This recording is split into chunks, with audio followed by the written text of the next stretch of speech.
So we're here at Entebbe Airport, Uganda. Going to fly up to Kampala, the capital. It's 18 miles to the north. We're cleared to take off from runway 17, and we'll do a left turn after takeoff. That actually will take us over the equator, which is only about 1.5 miles off the end of the runway. Interesting airport this is. Lots of interesting features to look at. Signage, radars, beacons, all kinds of things. Okay.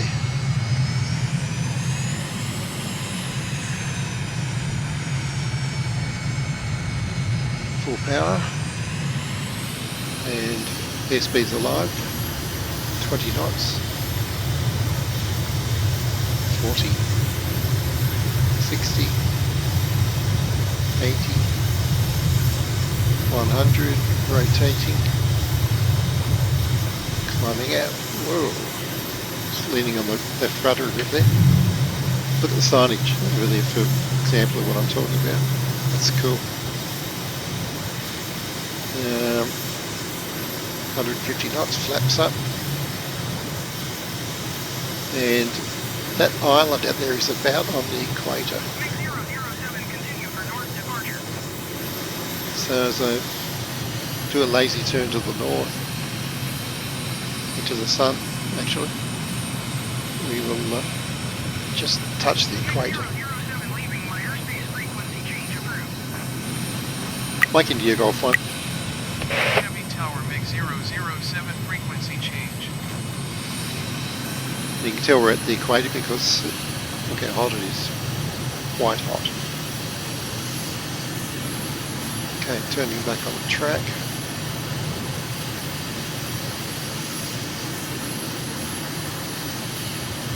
So it's a little bit, it looks, it might be raining up there actually, we'll see shortly. Anyway, I'll do a few flights today and I'm sure the weather will clear up later on. So it's so picturesque around here. Beaches, golf course right there. So much to see. Took me quite a while to create the flight plan because I actually had to leave a lot of things out. Resist the temptation to try to see everything. Best to come back later and do other flights. But we're going to get a good overview of the city and surrounds. So now I recommended 5,000 feet. We're at 4,840 at the moment because the runway is actually about 3.6, I think. It's pretty high altitude. So that puts us about 1,400 feet above the ground, roughly. So there we go. Now, let's check our navigation. We're a bit left of track. See if the map's going to help us here. Loading. GPS tracking on. Yep, there we go. Beautiful.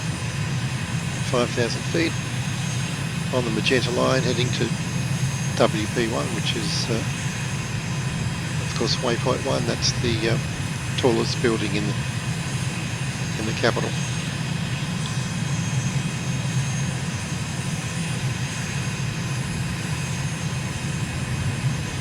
That's called the Pearl of Africa Hotel. Had to check. Look at the glorious sunrise over there. Let's get the wingtip camera onto that. There it is. Right wing GoPro, it's looking good. Just check the left wing. Also working well, and the left wing tip. Nice. Just get it centered up. There we go. Got a couple of canopy cams there, which are good for landing views and that kind of thing.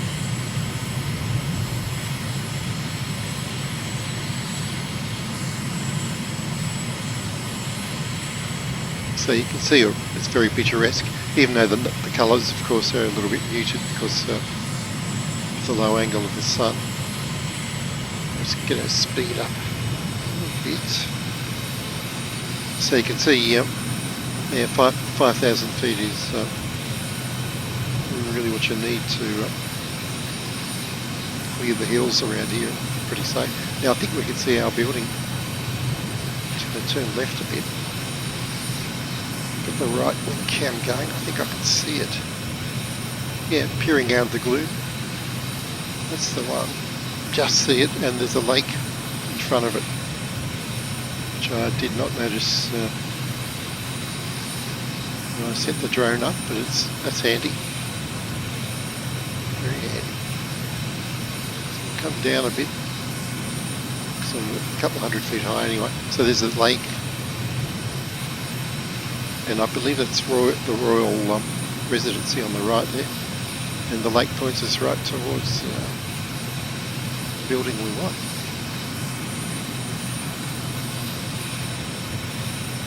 Can do a hard right turn here, about 90 degrees right. Here it is. Turning right. Let's do the wingtip cam. Well, that's a good view. And slow down, because it's only about 5 miles to the pier. And we should be able to see it any moment.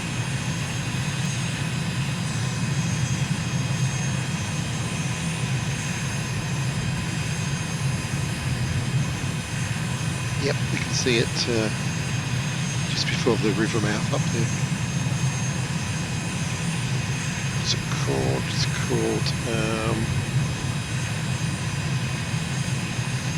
Portobello Pier.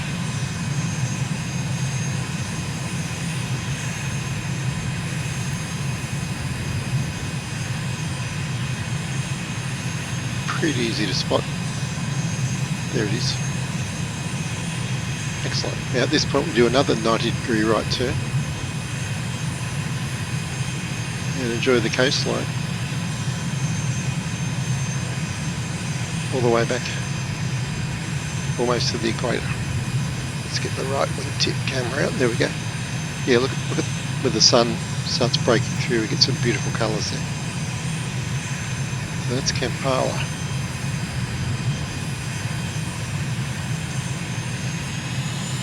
Right, I'll expedite this flight and come back in a few hours when the weather's cleared a bit. We can see a bit more. Most of these hills have points of interest at the top of them actually.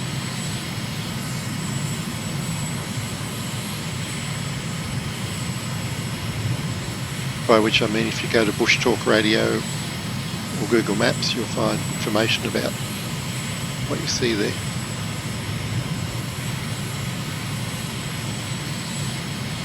So about 10 miles to our turn point.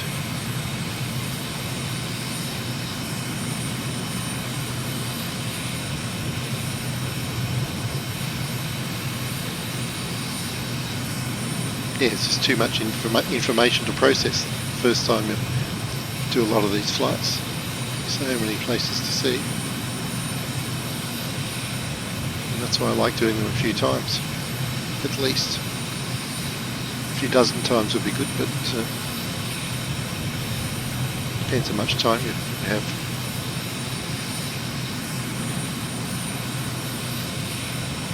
So pretty much follow the coastline down. And of course, if you've got plenty of time and slow aircraft, you could follow all the bays, all the ins and outs. Probably take you an hour to fly 10 miles if you do that, but it'd be a lot of fun. Might come back and do it in a helicopter or something later on. Now, still at 5,000 feet, and we're flying out of the rain, which is very atmospheric. Wow, look at that. Clears up just like that. Let's get the GoPro going, and we can see our turn point. Looks like a hammer in front of us. Not the first one, the second one. And we're turning right at the right hand tip. pretty much flying back into those clouds. And about one minute from the airport at that point.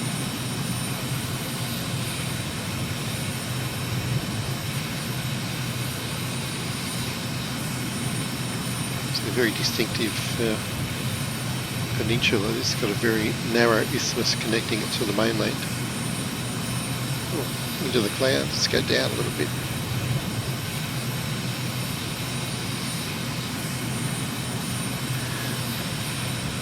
Still on track. We're heading 210. We're going to turn right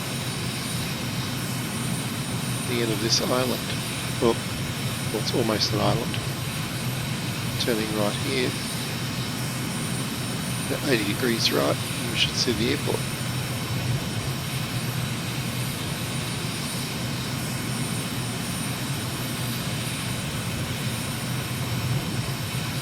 Now just stay below these clouds. Yeah, we can see the lights of the airport on the right, up ahead.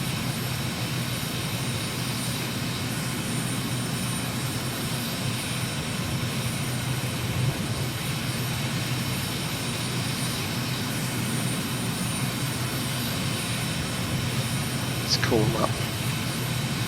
Channel 2, Channel 1. Mike India Golf 4. Heavy Tower MiG-007 is 4 miles east, 5,100 feet with Juliet to land. Yep, here we are.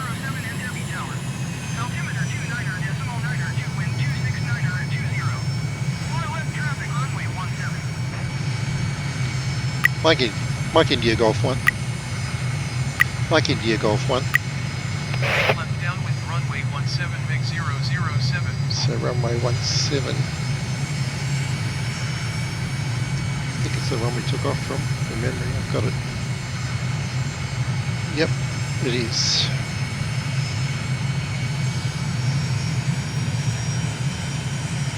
So let's let down a little bit.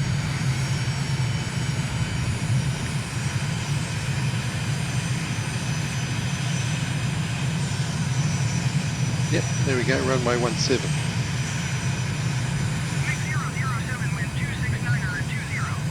Clear to land runway 17. Mike India Golf 1. Clear to land runway 17 so I'll just fly upwind. MiG-007.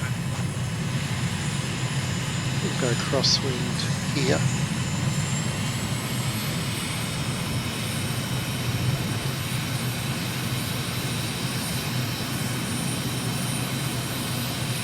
Over the terminal, the Entebbe side. Right, now we're flying downwind. So we'll extend out, I think, to the other side of the waterway here before we turn back to final. Always looking for some landmarks I can use in later flights to get oriented without too much trouble. So right about there, we'll turn back. Okay, so I'm going to get the gear travelling, gear down, turning to final.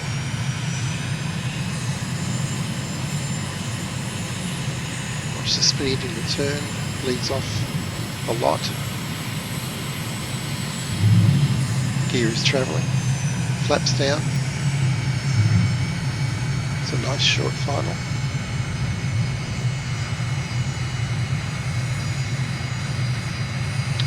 I notice that the landing lights extend out into the water, both ends of this runway, which you don't see too often, especially on both ends of the same runway.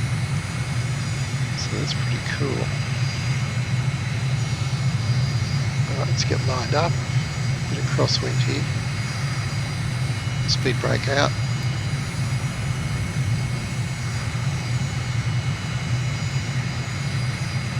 Gear is down.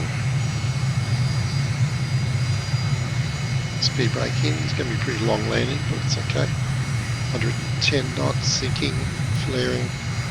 Touchdown at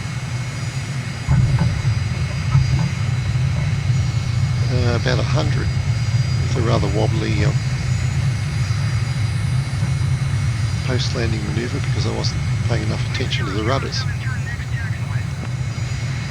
Okay. Yeah, it's a shame I did that rather scrappy landing at the end, but there you go. I'll leave it up there for posterity and try to do better later on.